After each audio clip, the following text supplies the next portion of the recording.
Hello everyone, welcome back to another YouTube video. My name is Simon and I talk about music, and today I'm doing 10 mini album reviews. It's the 8th video in this series for this year where I review albums in short form reviews, and I will admit this was kind of put together at the last minute.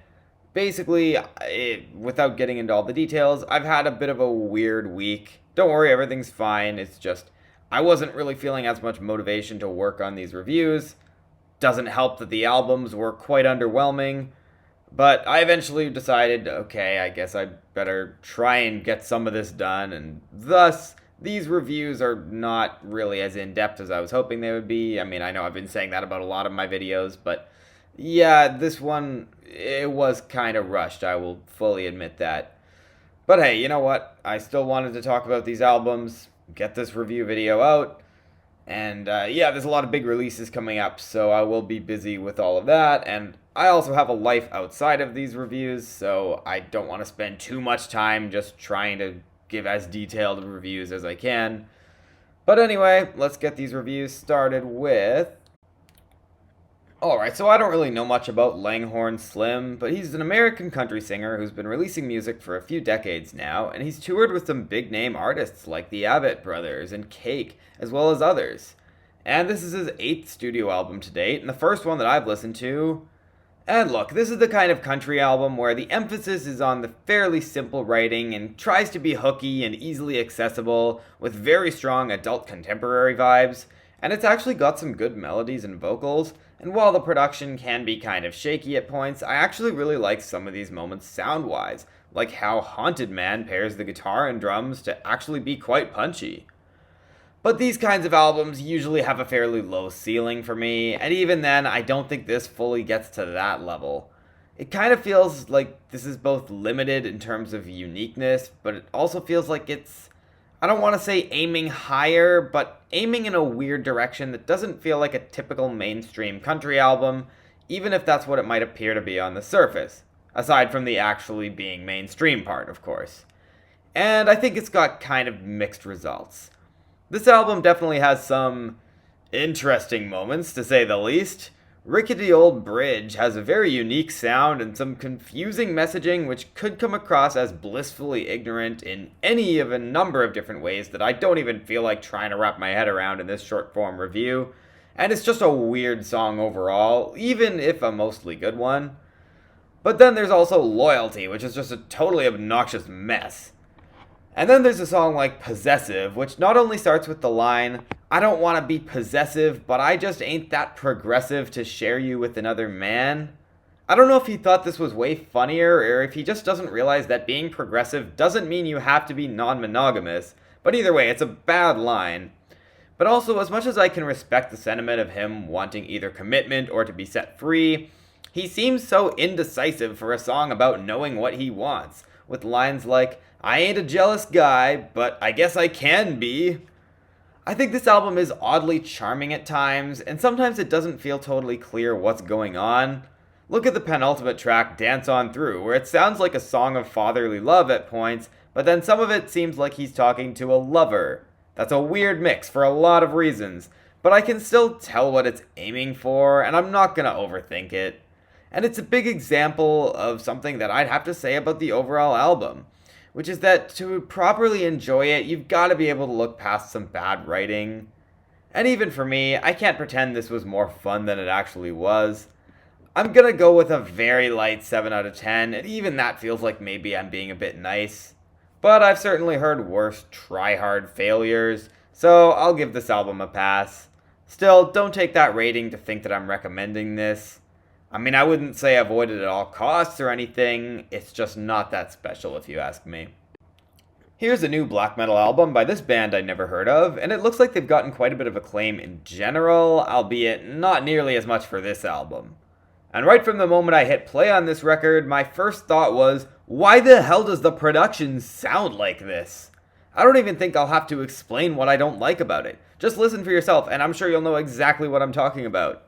And it probably explains why the ratings that I saw for this were so low, although I have not listened to their other albums, so I cannot compare it to them. Maybe it's got the same production style, I honestly have no idea. But this was honestly kind of difficult to listen to for just how bad the mastering is, where everything sounds so muddy and it's just disgusting to listen to.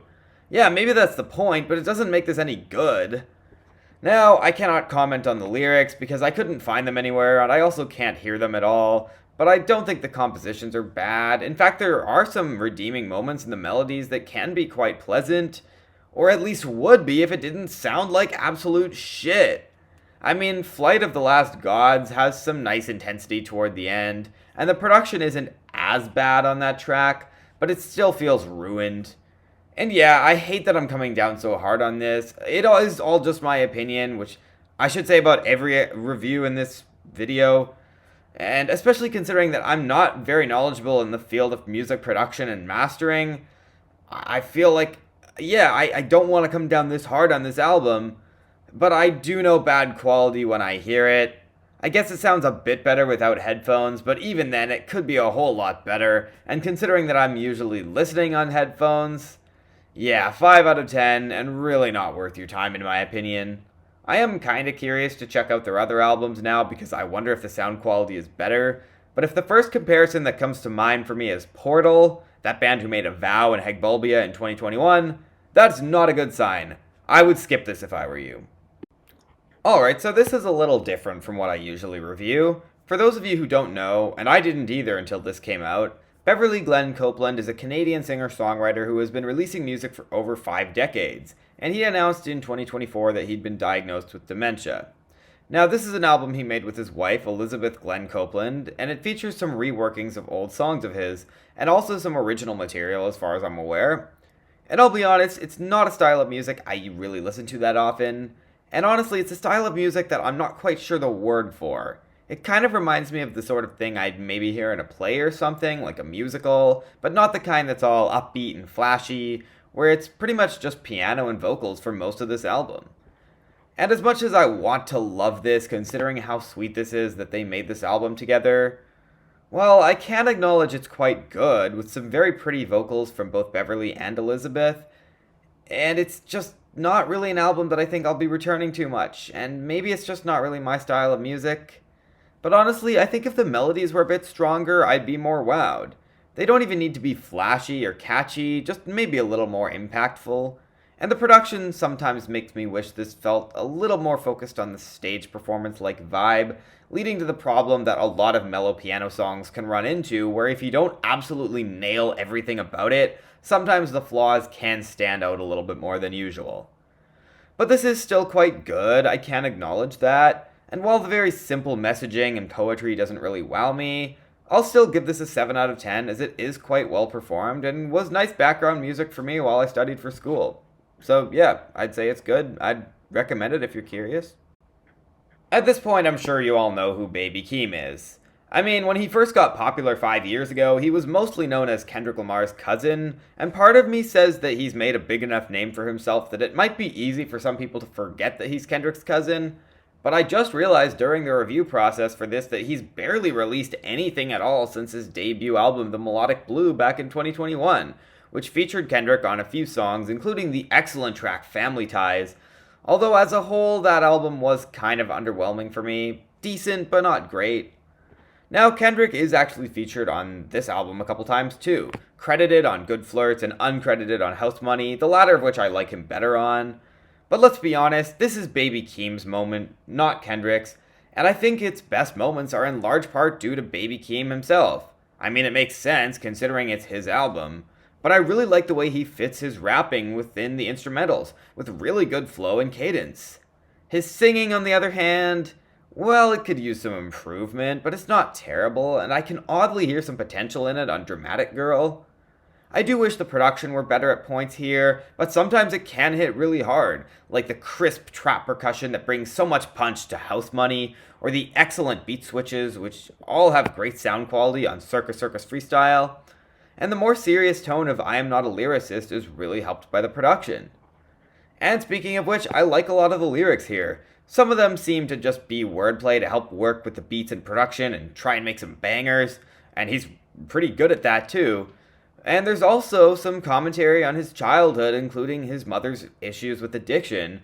And I'm reminded a bit of that Richard Salas album of the same name that I reviewed about a month ago, where the casino metaphor was about a person and the lack of trust placed in said person, whereas here it seems to have a grander scope, about baby Keem's overall life and the absence of his parents through his childhood. And I also think the casino is pretty clearly in reference to his mother's gambling addiction as well. And on the closing track, he's willing to acknowledge that she didn't really have it easy either. And I think there's a great contrast of baby Keem discussing both his personal struggles as well as flaunting his successes. Because life has its ups and downs, and he is very well aware and conscious of both. And he manages to capture that very well in this album. So yeah, 7 out of 10, and a nice surprise that I like significantly better than his debut. I guess you could say it was worth the wait. Alright, so here we've got a new album from the British producer and composer Danny L. Harle, who's been known for his work with many big name artists, and this new album is stacked with some huge name guest singers, including Pink Pantheress, Dua Lipa, Clairo, Carolyn Polachek, and others. And I've seen this described a bit as a trance album, which admittedly isn't a genre that I know that much about. There's definitely some hyperpop elements here, though. And honestly, I found this quite tedious to listen to. With the endless bad drops, if I can even call them that, annoying repetition, and seemingly some attempts at some kind of dark synthwave that I don't think this achieves at all. And then in some moments, it's just awkward in so many ways and obnoxious. Look at Island Da Da Da with the pitch-shifted vocals that get really hard to listen to, the farty synths toward the later part of the track, and it's not even a very well-written song. And honestly, there's not really a lot of redeeming moments. I guess La is a mostly decent dance tune, even though the vocals can get kind of annoying and there's not really much that's special about it. At least it's got some nice energy that's mostly backed up by the production. The Dua Lipa track, Two Hearts, is okay. It sounds like a mostly mediocre late 2010s, early 2020s EDM track, but Dua kinda saves it. Emphasis on kinda. And then the closing track is probably the album highlight for its cinematic feeling, even though it still suffers from a lot of the same issues that the rest of the album does. So yeah, I did not enjoy this album, really not at all. It's a tedious mess that feels to me like an artist putting out an album just because, hey, I've got to release something. And the songs are not good, the production isn't my cup of tea at all, and I'd call it a nothing burger of an album with so many little things across so many parts of this album that just get on my nerves, where its saving graces are just the most listenable moments. So yeah, I'm surprised how little I ended up liking this, but for me, it's a strong 4 to a light 5. Really underwhelming, even coming from someone who didn't have any idea what to expect. Alright, so I didn't know what I was getting into with this one, but this is listed as a death jazz record, and apparently it's anti-fascist and anti-racist, and that's great. But I really wish the music were more interesting, especially because the lyrics are not published online as far as I'm aware, and not all of them are in English, and even the ones that are I can only sometimes hear. And like always, even when I can hear them, if they're not written in front of me, it is hard for me to properly analyze them because I have a bad attention span and I'm not going to catch everything. And this might be one of the only death jazz albums I've ever listened to, and unfortunately it's not really a great intro to the genre. I mean, I could complain about the production and how weirdly not heavy it sounds considering its intensity, but then I guess it kinda makes sense for death jazz, where this isn't really a metal record as much as it is a heavier version of jazz. And I will admit there's some good moments. I like the haunting saxophone of Repeater 2, and the flute on the title track is quite nice and fitting the vibe, but overall I just don't love the sound quality, even though it kinda makes sense and I get the point, and there's not enough standout moments here to really warrant any replay value for me. I'll give it a 6 out of 10 because I don't think it's bad, but I would not recommend setting your expectations too high, because it is still pretty underwhelming. And speaking of which, I hate that this album doesn't really give me much to say. Look, I'd obviously heard of Converge before, but up until recently, I don't think I'd ever listened to one of their albums. And I was gonna do the full discography dive, but I only have so much time, and I've also got Mitski and Gorillaz as discographies I've been trying to get through to prepare for reviews of their new albums. So instead, I just checked out Converge's classic 2001 album, Jane Doe, as well as their 2017 album, The Dusk in Us, their most recent non-collaboration album before this new one. The former of those albums being really damn good, if not great, and the latter not really hitting as hard for me. But now they've got this new album which combines lots of heavy music genres like punk, post-hardcore, death metal, metalcore, and even black metal. And I'm sorry, but let's be real here. If this was anyone but Converge, most critics would probably say, it's a decent metal album, rather than showering it with the endless praise that it's gotten. And I'm not even saying it's a bad thing, because it's an album that acknowledges horrible realities of the world and has some good messages about making the most of our time here, without shying away from social commentary about issues like corrupt leaders. It's the kind of album that we need right now from a lyrical perspective, even if I wish it was more precise in its messaging. That might have made up for the lack of musical tension and the underwhelming screams and riffs, where I keep waiting for the music to really go anywhere, and it's all just an endless pile of heaviness that doesn't have the guts to do anything. I guess they put the sludge in sludge metal. The production isn't bad, even though there are a few times where I wonder why it sounds so goddamn messy, and I'll give them credit for a few fairly good moments, but I can't go higher than a 6 out of 10. I would say it's gateway metal, but if this is the gateway into the genre, I think it might not be the best first impression. Alright, so I've felt insanely busy with this YouTube channel, considering that I only dedicate some of my time to it. Obviously, I have a life outside of it, and I can't spend too much time on it. And I'll fully admit I have mostly prioritized quantity over quality of reviews with this channel, except for some specific cases where I feel like going into more depth. And thus, with all of that time limits, I just decided not to take the time to go through all of Jill Scott's other albums and just go straight into this one, her first in over a decade. And I've seen it described as neo-soul, which isn't a genre I know a whole lot about, but I know approximately what it is, and it seems like a pretty good label for this album. And unfortunately, I can't say I'm fully won over. Yeah, I can acknowledge the impressive musicianship and the smooth production that I honestly like a lot, and Jill Scott brings a lot of energy and personality behind the mic, and there's some nicely assembled beats here on some of the simpler tracks. And look, you know what? In terms of some moments here, I like the sentiment behind Off to Back, with all the shoutouts to her heroes. The Tierra Whack collab was solid, and both artists have some good flow on that one.